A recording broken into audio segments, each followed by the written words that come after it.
Depuis la chute du régime de l'ancien président Feu Ibeka, le 18 août 2020, le Mali est plongé dans une phase de transition.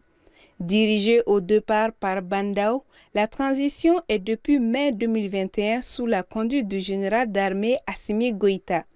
5 ans aujourd'hui, jour pour jour, force est de reconnaître que de nombreux progrès ont été réalisés. Tout d'abord, sur le plan sécuritaire, le recrutement de soldats supplémentaires et l'achat d'équipements modernes et sophistiqués témoignent des progrès selon certains analystes.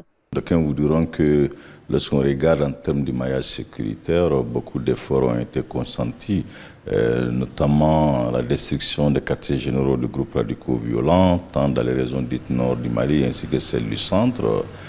Ce qui attire l'attention ou ce qui retiendrait davantage l'attention, c'est plutôt cette crise de la ville de Kidal par l'armée malienne et d'autres localités comme Anefis entre autres. En termes d'acquisition d'équipements de pointe, de formation dispensée à l'endroit des éléments de force de sécurité, de la militarisation des forces de sécurité sont entre autres des éléments qui font que ces 5 années, si les bilans venaient à être établis sur le plan sécuritaire, ils pourraient être positifs. Du point de vue institutionnel, plusieurs réformes ont été également adoptées, notamment la nouvelle constitution, la charte pour la paix, la loi électorale, le code minier, ainsi que les codes pénals et de procédure pénale.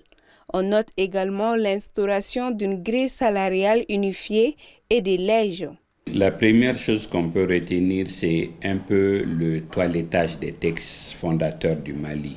Il y a, dans le cadre de la refondation, beaucoup de textes ont été relus, ce qui est une bonne chose. Beaucoup de textes sont en train d'être relus. On peut noter ça comme avancé sur le plan politique.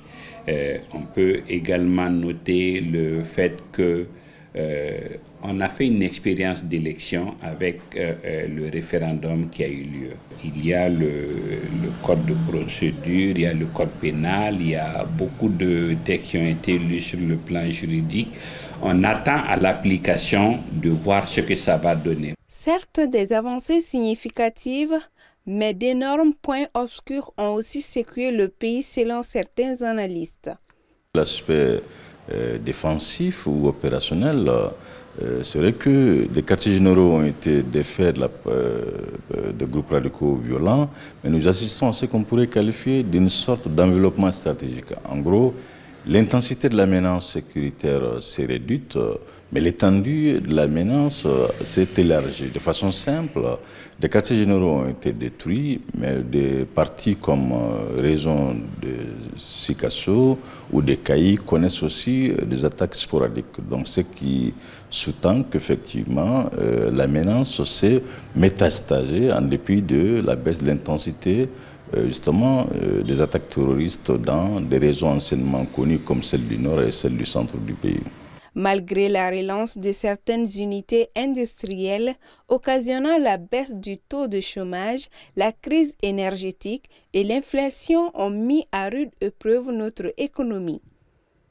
La dissolution des partis politiques et associations à caractère politique, les arrestations parfois extrajudiciaires et le nombreux reports des élections ont engendré des frictions politiques et sociales.